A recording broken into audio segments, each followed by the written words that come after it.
is to increase the world's reservoir of highly creative and productive people. Talk about narrowing the achievement gap and increasing engagement for our targeted students. Not to mention that as educators and parents, don't we all want students to be encouraged to be creative and productive? So, this is year one of implementing school-wide enrichment model. We spent a great deal of professional development time scratching the surface of the model, the research behind it, the effective practices that bring it to life. One of the first steps in launching school-wide enrichment model is offering enrichment clusters, which we have affectionately termed Genius Hour, after the time that companies like Google and Facebook give their employees to pursue individual and collaborative interests that are geared toward their company goals. Clusters are non-graded groups of students who share common interests and come together during specially designated time blocks to pursue these interests. Enrichment clusters strive for 5 key components: advanced content, authentic methods, the creation of a product or service, an authentic audience, and above all, their student. In some ways, yes, and in some ways, we are turning that corner around since we have had that office relatively empty for about 5 or 6 years with administration. We've had Dr. Antonio Castro in there the past couple of years. We're redefining it. We're changing some of the methods in which we identify students. We're doing more professional development, trying to do some additional kinds of things to re-energize and refocus. So in the coming year or two, will we be dedicating more time and resources to students than we have in the past few years? Is the trajectory level up or down? Well, we're hoping the trajectory level is up, and that's through professional development. And when you see what the practices are in the classrooms, we're seeing more teachers, more schools, more opportunities with the instructional program, because we don't now and never have philosophically had a special program that's built in and embedded within the instructional day. Thank you. Mrs. Phelps? My question is going to be, was Dr. Castro responsible for this still, or does he have someone particularly who's serving as a coordinator now in his office? No, I think he'd like to have that if you're interested. I'm sure he would. But no, he's serving as our program coordinator. I have one more question. Mrs. Buckles, yes? We're accepting students who've been tested in other districts. If they come to this district, we're accepting what the other district recommended. No. Are we doing that now? Well, based on this, we will. But if you look at the language more closely, we reserve the right to verify and make sure that we're putting the right kids in the right place, because we don't always know what the other states' requirements are or the thresholds there. But we don't want to turn kids away. We want to accept them as they've been identified, and if we have concerns, we'll verify. Well, it never made sense to me when we moved here. Yeah. My daughter had been identified in CVUSD and was in a gifted magnet, and we came here and they retested, and it just didn't make sense to me that we would do that when we spend the money to do that when it was a local California school. Part of this change was in years past, because of the strings attached, if you will, the categorical funding we had to write a plan as a district. Plan in the district that was pushed onto the state and approved by the state included that exact thing, and this gives us flexibility to be more inclusive and offer greater access, as opposed to shutting the door before someone gets here and then have to earn their way back in. So we will accept that and honor that, and if there's a great challenge where we're seeing something, we'll have a parent meeting, we'll talk about it. Antonio will do that. Thank you. So I have a bad feeling that this might make me unpopular, or maybe less popular might be a better description, but last year at the CSBA annual conference, I attended a session on gifted and talented education. honestly, I came out of that session thinking that maybe we were not looking at this issue correctly. And now I'm reading this board policy and I'm thinking the same thing again. And so let me share with my fellow board members why I'm concerned about this.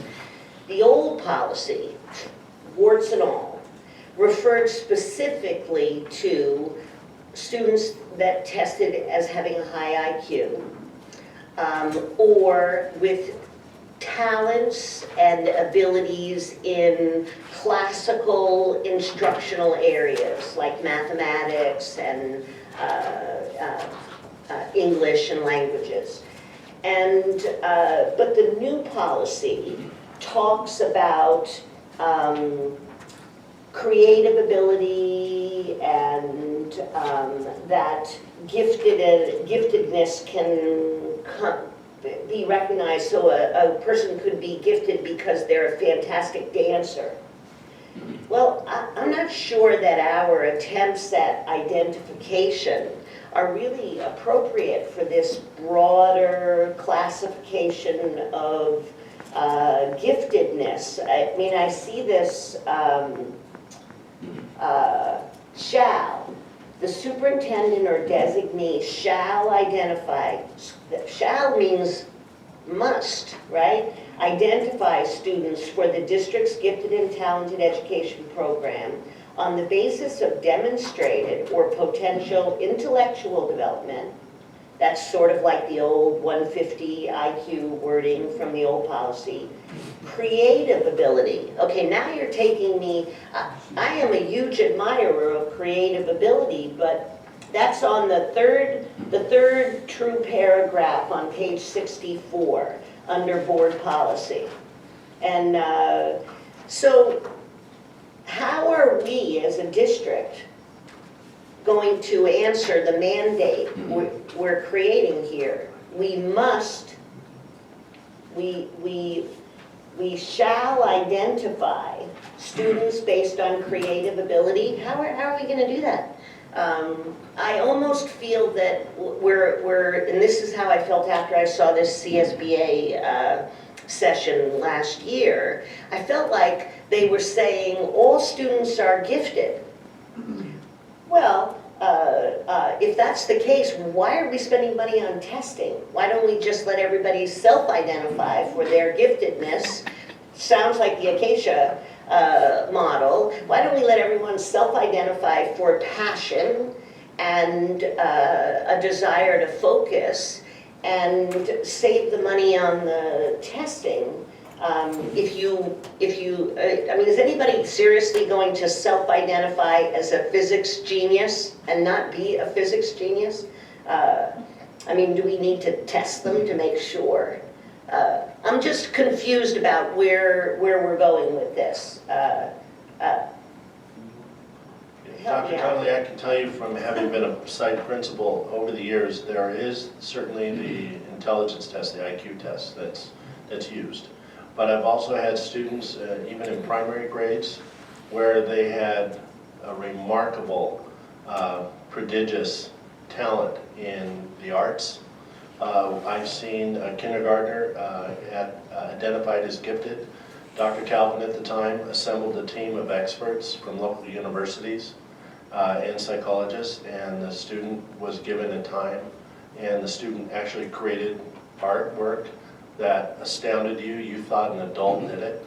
I've also seen students write symphonies. I've seen, in fact, there's a gentleman here that you saw earlier this evening.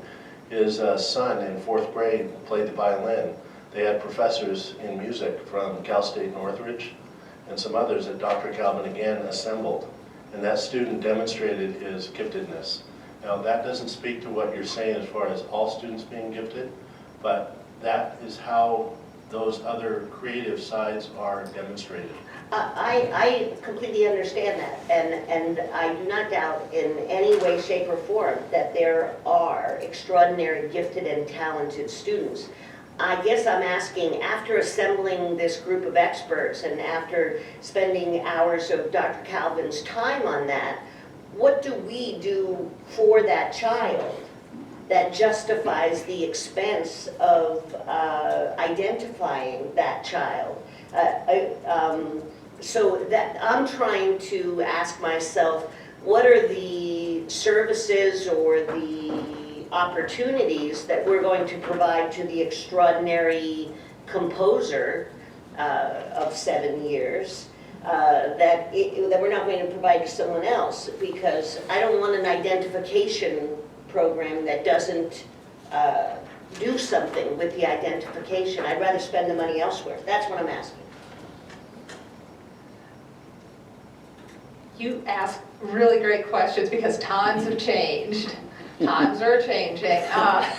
And we've been having significant conversations at the executive cabinet level about access and equity and how many different children over time can be excluded from a very young age from having the opportunities to participate in gifted and talented programs, maybe because of a solo test that is given at one point in time, one day. And over time, some of those practices have expanded to include some teacher recommendations and parent thoughts. But sometimes it's been tied exclusively to that testing, and I think that that's where this particular policy and regulation open up those other pieces. And one of the things, and I will be prepared when I come back to the board in January to share with you my findings from the green print groups, we've had many parents and teachers and administrators talking about gifted and talented and opportunities for all children. And what does that mean? Does it mean for that child who has the uber skills as a scientist versus the dancer? And many parents were saying, I have a child who's very gifted in language arts, but not in mathematics. And it's okay that my child is in honors language arts, but not mathematics. And how do we say that that's okay and really allow students to pursue their passions in certain areas? And I believe that as we continue to look at this, when you're talking about that self-identification, you're right. Students and parents will not self-identify most likely in an area where they are not excelling. But what this is telling us is not only the demonstrated, but the potential for development. And I think that that's where some of the movement of this is occurring in the GATE world, is that we're looking for potential, where it's students who may not be there yet, but we know that with the proper support, they can benefit from GATE programs. So I think that that is something that I will be bringing to you as some themes and some ideas that have come out of these focus groups, and staff will be better prepared, I think, to have some more substantive conversations. It could be that we're looking not only at changes in practice, changes in resources, pedagogy, but maybe changes in other board policy as well when we're looking at some of these pieces. Mrs. Phelps? I think what you were saying, though, is exactly what Betsy's concern is. Because you said, we will identify these students who can benefit from GATE programs. The big question is, what GATE programs? We have never had a GATE program in this district, as far as I'm concerned. I think it's something that the district decided a long time ago that we wouldn't segregate kids, so they didn't get opportunities to do, exceptional things in their classes, or exceptional, like these day classes, or many of these things that are listed as possibilities.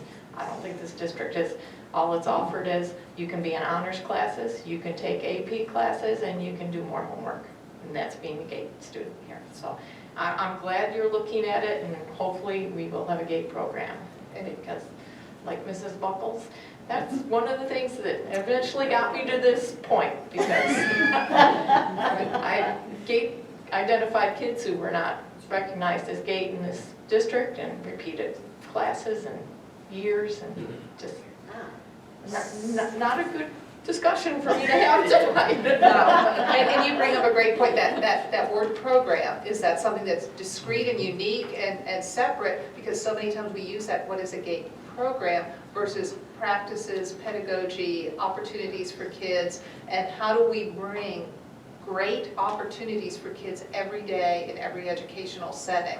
And that's what I think we really need to be looking at that. Mr. Anderson, your light was on, go ahead.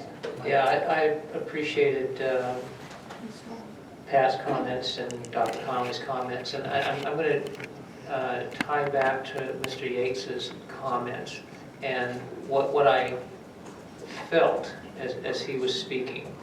And what I felt was, yeah, we're still putting some money into it. There's no categorical, but we're putting the money into teacher training. And I'm okay, that's fine.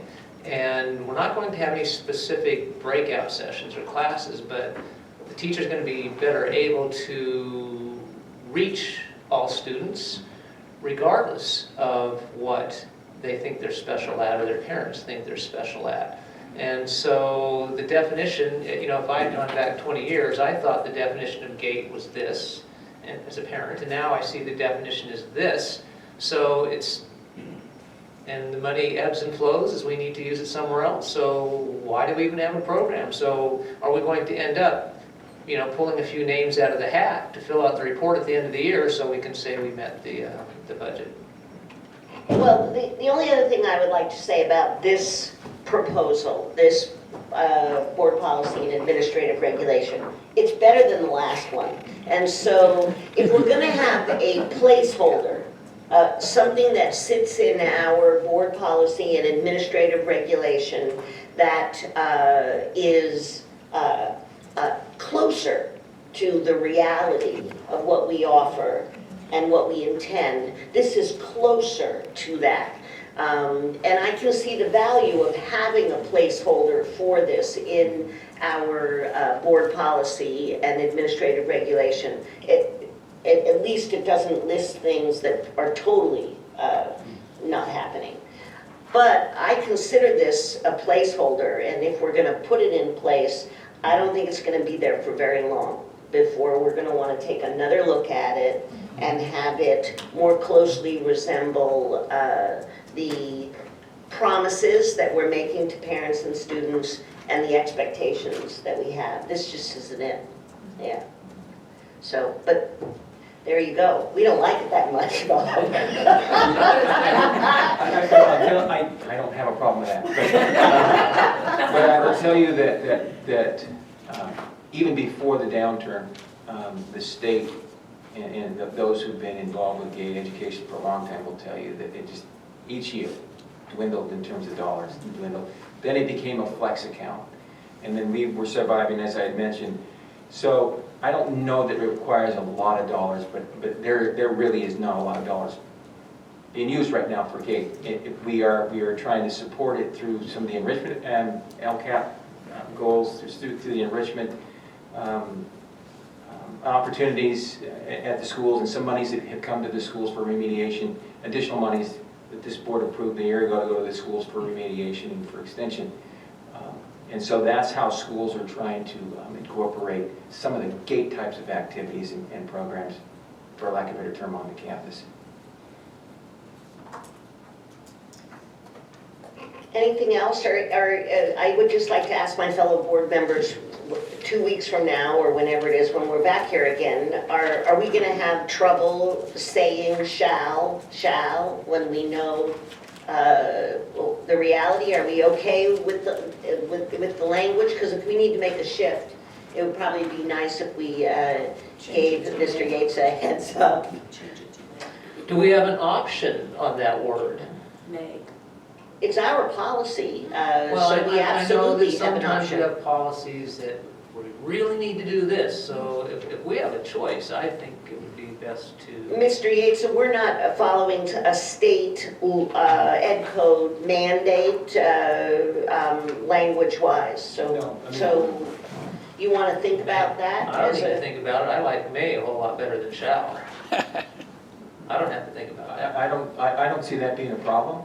In fact, some of the shall pressure or requirements from the previous one have been lifted because of it's an LCFF program, and so we've got great local flexibility on that, so I think May would work fine. I would be more comfortable with it that way going forward. If you take a look and make, just correct anything that gives an impression that we aren't going to be able to satisfy on the short term.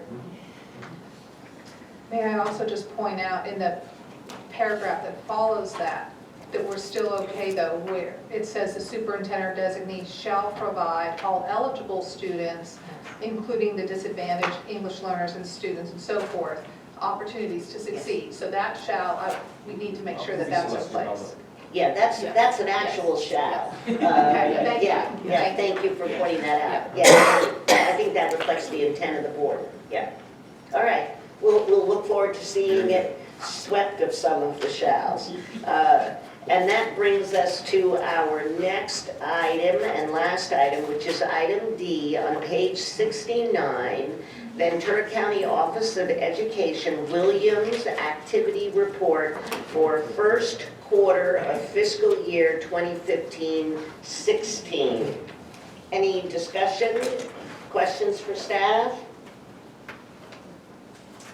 I do not see any, in which case we are adjourned. Thank you very much.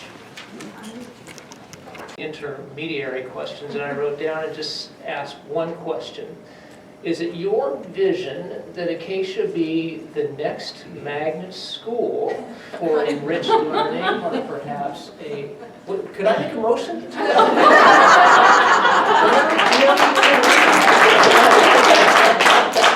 Because it's not on the agenda. It's online. Do we need a blue card? Or perhaps a dual immersion type combination with the enhanced. I thought this was just absolutely fantastic, and I'm glad that you were chosen to be the first. And I was actually considering making some comments tonight about what is our next move in terms of creativity and really working on the enrollment issue. And I think this has got to be towards the top of the list. So thank you very much. That was great. Thank you. We're having a ball, and the kids are just, really the kids are amazing. We gave them a chance and took a leap that we thought, oh, can they do it? And they're doing it way more than we ever imagined. So it's outstanding. Thank you. Thank you very much for coming and for all your hard work at the school site and for sharing that with us. Thank you. And yes, you can sneak out of here.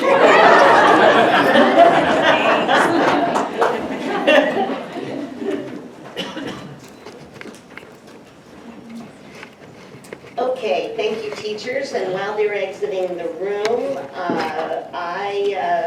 we're to public comments. Mrs. Ise?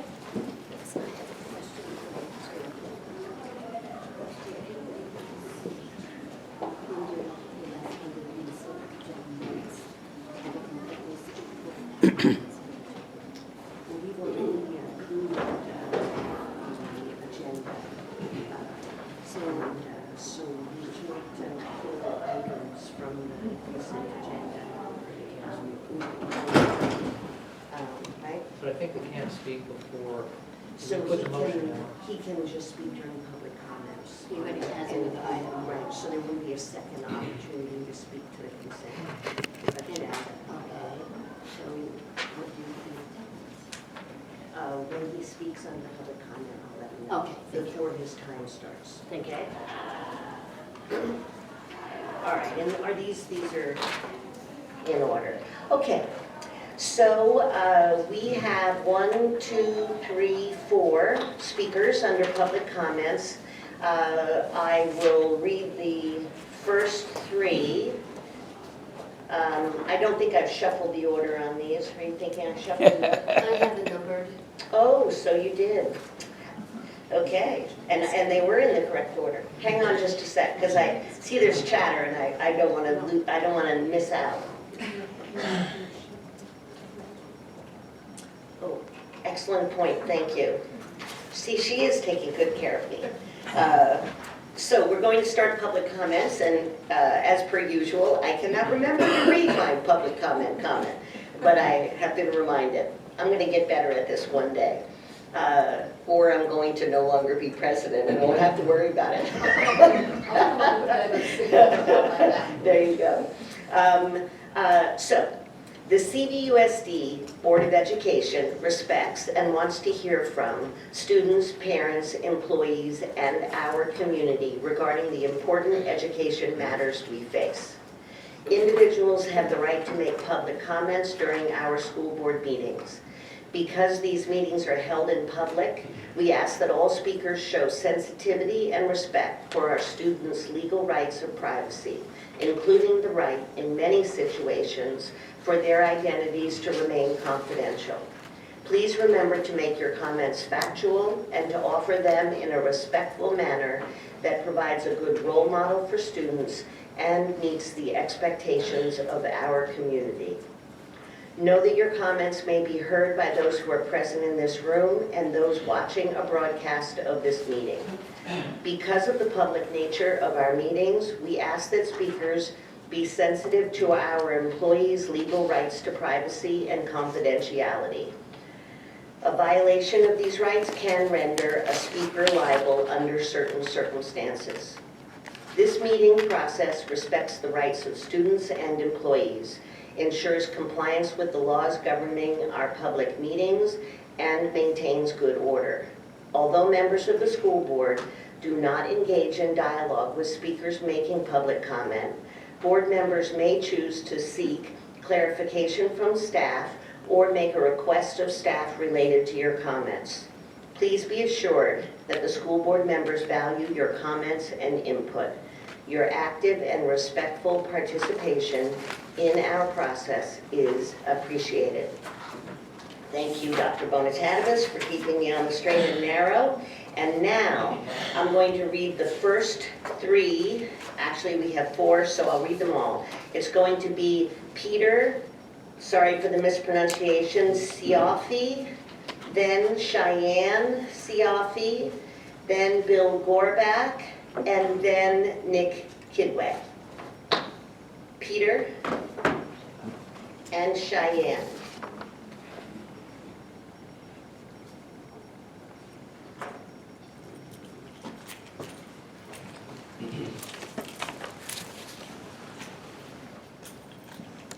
Hello, my name's Peter Joffe. I'm here on behalf of my daughter Cheyenne. I'm trying to get her bus back and forth to school. Cheyenne is disabled. I've been, for the last 2.5 years, been trying to get busing for my daughter to and from school. I have an IEP set for tomorrow, but previous times I've asked the person in charge of the special ed busing to be present at the IEPs, and nobody shows up. And this has been an ongoing thing for 2.5 years to get my daughter bused to her school. As of now, she takes a transit bus and she's up an hour early waiting for the bus. She gets home an hour later. She has medical needs that need to be tended to when she gets home. She has homework.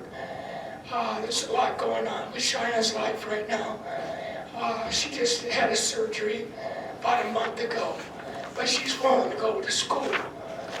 But say on rainy days or any other day where it's the weather and at night it's darker earlier, I'm just worried about her problems getting home because of the traffic. So that's where I'm at, just trying to get my girl bused to school, that's all. Thank you for coming and sharing your concerns with us. I have a card filled out in Cheyenne's name as well. Cheyenne, are you going to speak? Basically, she's asking the board Okay. to have some consideration towards the busing for my daughter. All right. Thank you very much for coming and talking to us Okay, tonight. thank you, ma'am.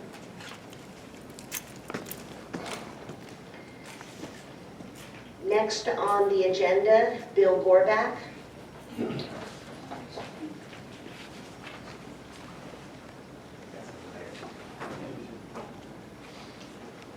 If you want to just give those to Peggy, we'll do the passing. Thank you. Good.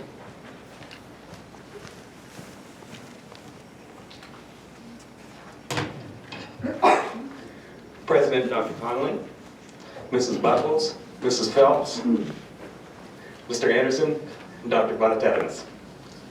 As you know, Breakthrough is the district's hybrid counseling center. It's a hybrid combining the best of school counseling with the best of family counseling.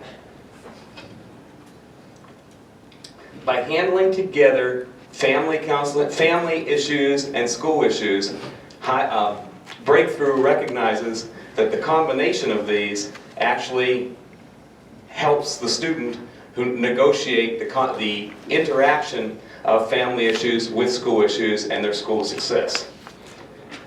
The hybrid success of Breakthrough is so great that students sometimes are assigned as alternatives to any other consequences, and they finish their assignment, which is so many sessions at Breakthrough, and they choose to either remain or return, which is a real testimony to the success.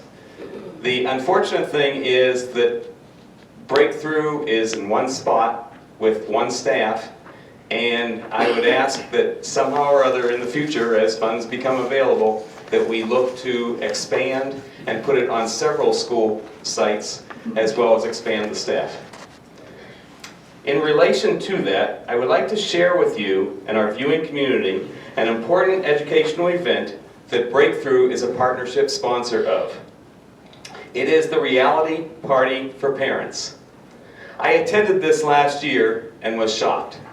What it is basically a simulation of a house party, where it is done by script, but it's also done by script that kids who participate have actually heard. It's not some author's figment of imagination of what goes on. It is by definition, it is reality as to what happens at various house parties. It is reality as to the mindset of some parents who feel that it's a rite of passage and okay for kids to get into binge drinking, alcohol use, drug use, and other things. I am asking or inviting our viewing community to see this event. To see this event and witness it, you will be shocked and it will be very educational. It is a partnership with Ventura County Behavioral Health. It is a partnership with county law enforcement, and I just urge not only those of you here, but those in our viewing audience on TV this week to register for it. You can register at info at Straight Up. Straight Up is an organization out of Ventura that's sponsored by Ventura Behavioral Health. Okay. Thank you very much, Thank you. Mr. Gorback. Next speaker is Mr. Quidway, and I just want to inform you before your minutes begin that you submitted 2 items. The second item refers to our consent agenda, which has already been submitted and voted on, and we are unable to pull items out for discussion. So you got That's 3 what happens minutes. when you are late. It is what happens, but now your time is ticking. It's already ticking, oh my God. Hang on, it's not. Mrs. Isse, please give him the mic. Please don't use the and word we'll, ticking, and you know what happened all right. recently. You're on, sir. Yeah, my name is Naked Basketball. I'm a resident of Newbury Park, and I begin in the name of God, who's most beneficial, most merciful. I've been a director of Concerned Citizens of Thousand Oaks, and used to be a frequent visitor here when it was in Westlake Village, and in this chamber too. I'm glad that 2 folks seem to be having a good time and smiling. I'm scared that Mr. Anderson is sitting so close, he might come and just yank me. But I'm not in such a good mood, unfortunately. That's why, people don't come to the meetings because, what is my name? I think you mentioned that. I hope you have read about Malcolm X.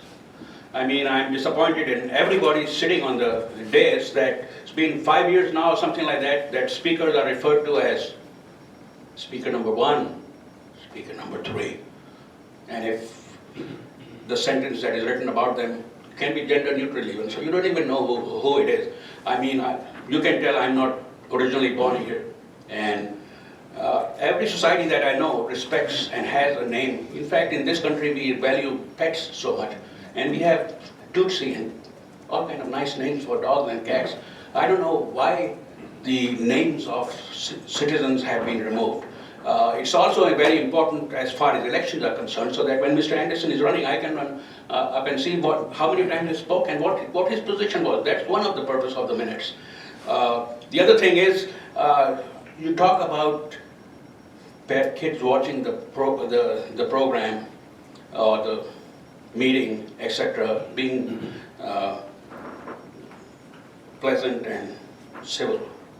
How civil is this noise that was made? And then to turn the speaker off, especially when nobody, I mean, when I used to come, I mean, I couldn't park in the car. I got parked in the VIP parking because there's no one here, hardly anyone. I mean, even though it's more than city council people, but it's empty chambers. Why do you have to treat parents and people who are concerned, who want to make a contribution, and it's the agenda that governs it. I mean, if you have 25 people here when you have an agenda that causes it, and then you should let people speak.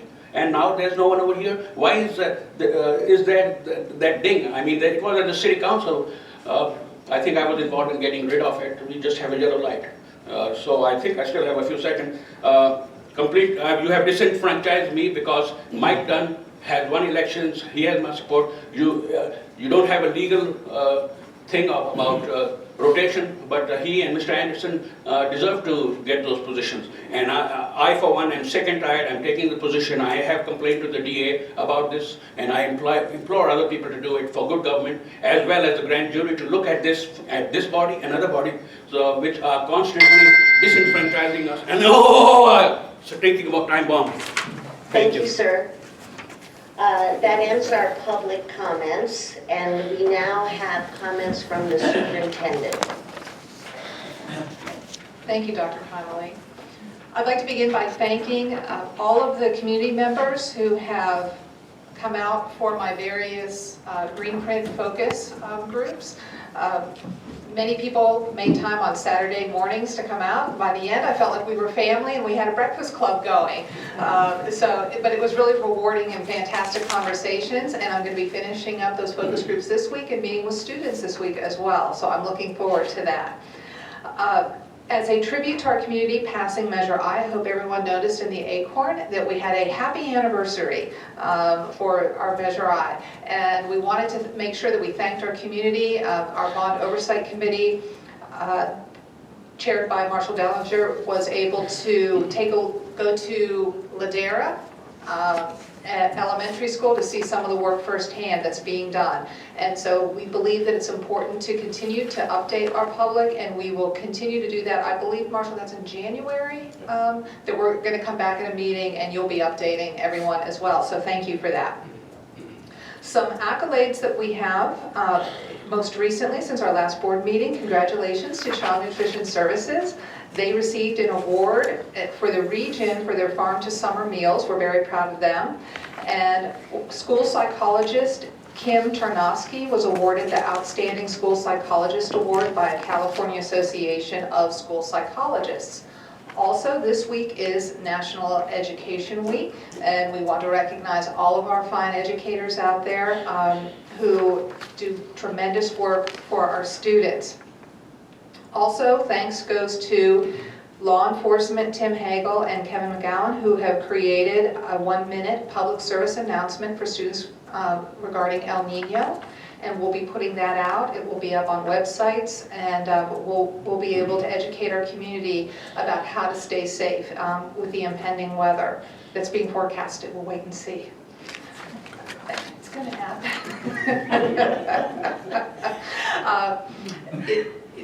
Today, we were able to recognize at Banyan Elementary School the Greater Conejo Valley Chamber's Teacher of the Month, Susan Begg. She was recognized for her innovation and what she brings to the staff, particularly with some of her technology skills and how she's helped them. So congratulations, Susan.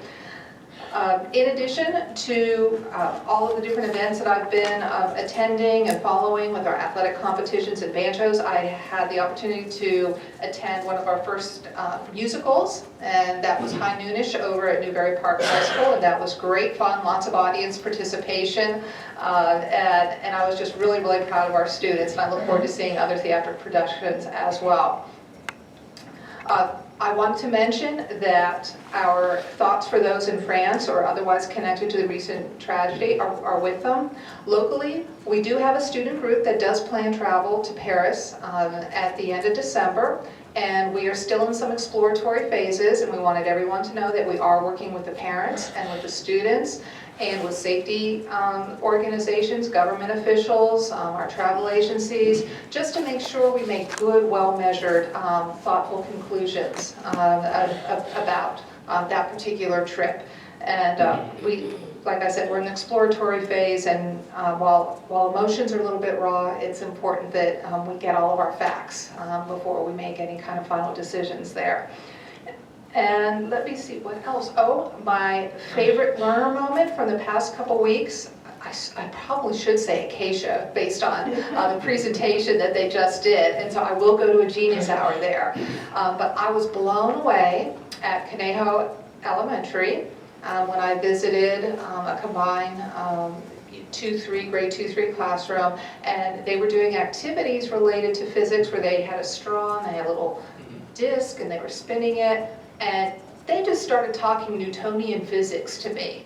They were talking about force, motion, gravity, pull, all kinds of things. They were articulating it better than what I've heard some high school students do it. It just blew me away. And this wasn't students who were just mimicking or parroting something that they memorized. This is what we're talking about when we're talking about critical thinking and in-depth learning, is that they were able to explain and justify and rationalize what they were seeing. So they were the geniuses of the hour when I was in there. And our Pepperdine students as well were in there as volunteers helping out. So it was nice to see that collaboration with one of our higher education partners. And I think that's it. And since we won't meet again until after Thanksgiving, wishing everyone a happy Thanksgiving break as well. Thank you very much.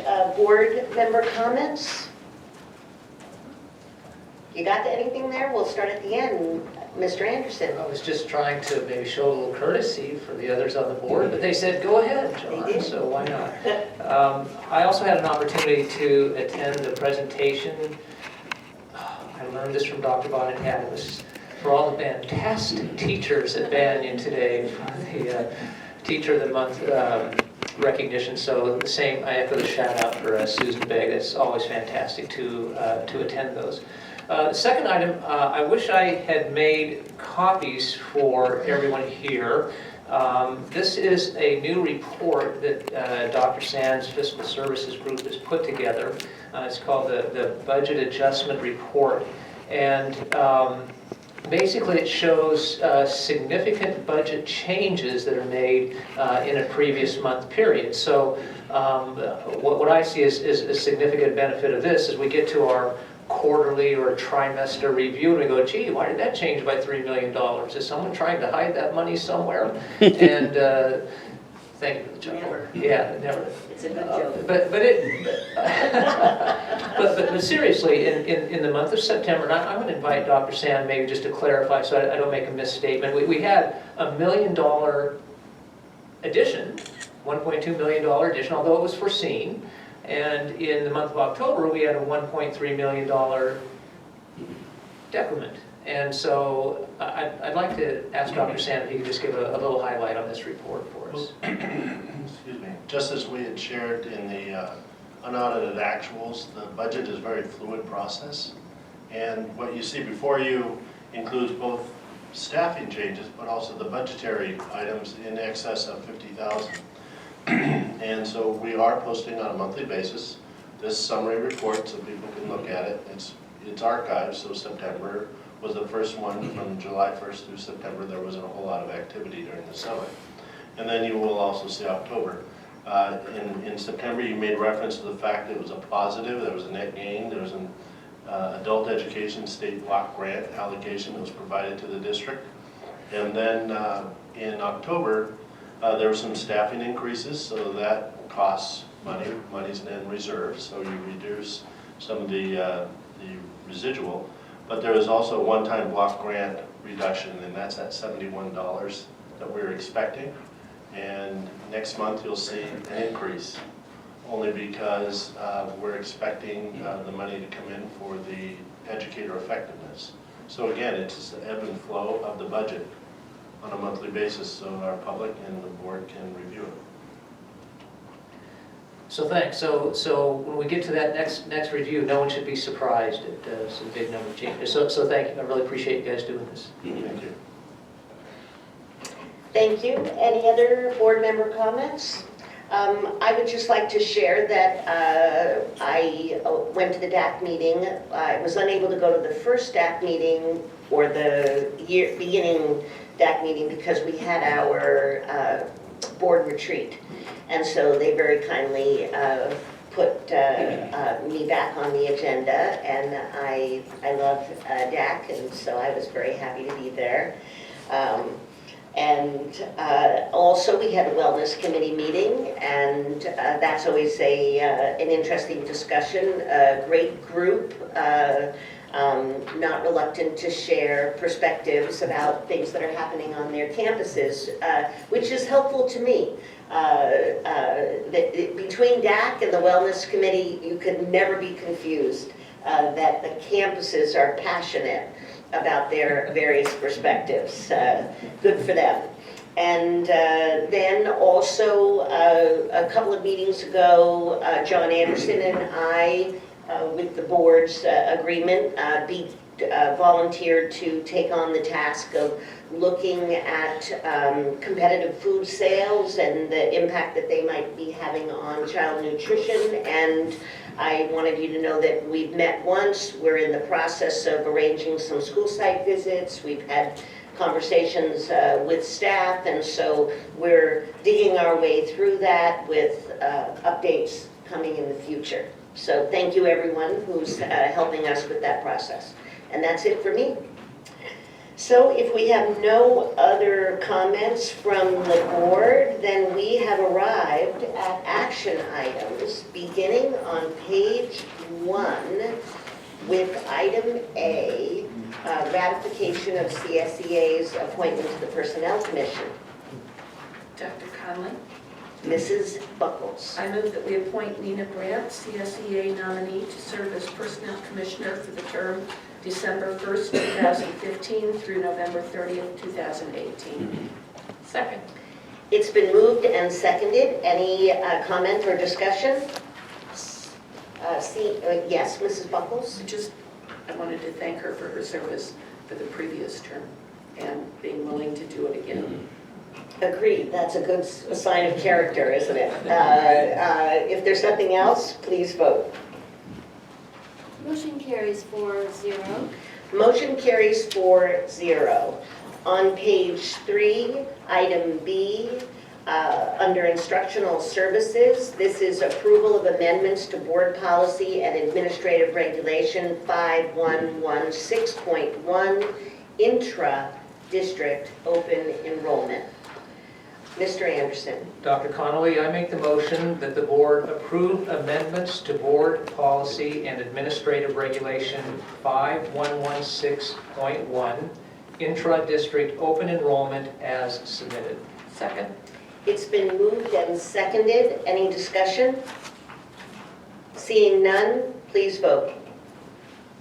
Motion carries 4-0. Motion carries 4-0. Next up, on page 13, item C, approval of amendments to Administrative Regulations 6181.1, Magnet Academy Schools. Do I have, Mrs. Phelps? I move to approve amendments to Administrative Regulation 6181.1, Magnet Academy Schools as submitted. Second. It's been moved and seconded. Any discussion? Seeing none, please vote. Motion carries 4-0. Motion carries 4-0. We've arrived at the consent agenda. Mrs. Phelps? I move for approval of the consent agenda as printed. Second? It's been moved and seconded. Please vote. Motion carries 4-0. Motion carries 4-0. Turn the page. We are now at information discussion items on page 46. Beginning with the 2016 CSBA, California School Board Association Delegate Assembly nominations.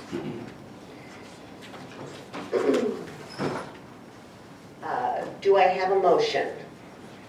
It's information. Oh, sorry. I feel so foolish.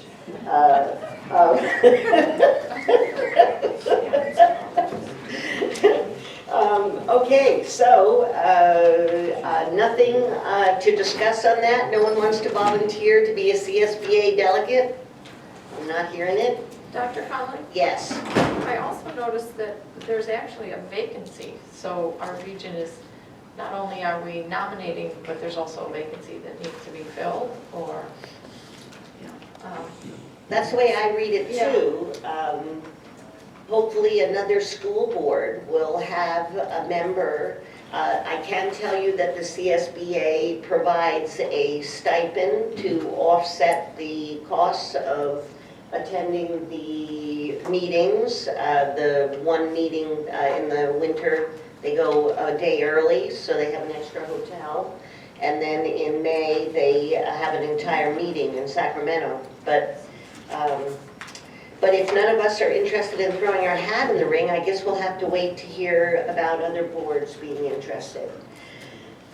So next item on the agenda is item B on page 52. This is authorization to open the 2015-2016 proposal for reopener collective bargaining negotiations between Conejo Valley Unified School District and the Conejo Valley Pupil Personnel Association, CVPPA.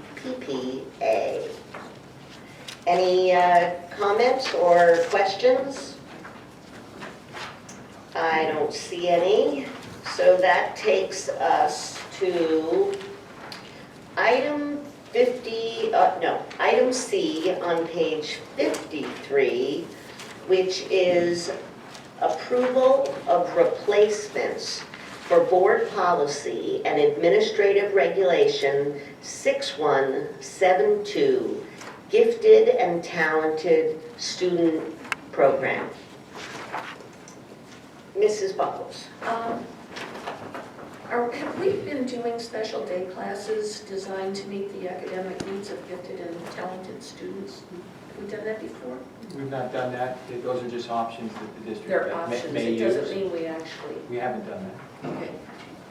We generally cluster students in a general education program, not a special grade program. Okay, and the independent study supervised by certified district employees and offered through special tutors or mentors? We're not doing that either. If we get creative, like Mr. Anderson, I'm just excited to see these things may be opportunities for us to seek, and if they're there, we take advantage of it. Okay, thank you. Mr. Anderson is first. So, this is my last opportunity to use a rookie card. And so, my year is up. You're really pushing it. My year is up. So, if I read this correctly, there had been in previous budgets categorical money for GATE. Approximately how much per year was that? I think during the times when we were flexing those categoricals to survive the past downturn, I think it was close to $1 million to the district. And that money, all but about $45,000 was used to eat and make it through the next day. And that $45,000 went to the office to continue with identification and the programs that were in place. We've had some additional instructional dollars that have helped support the GATE program during those tough times. Would it be fair to say that we're doing less for GATE now than we were 5 years ago? Or 10 years ago?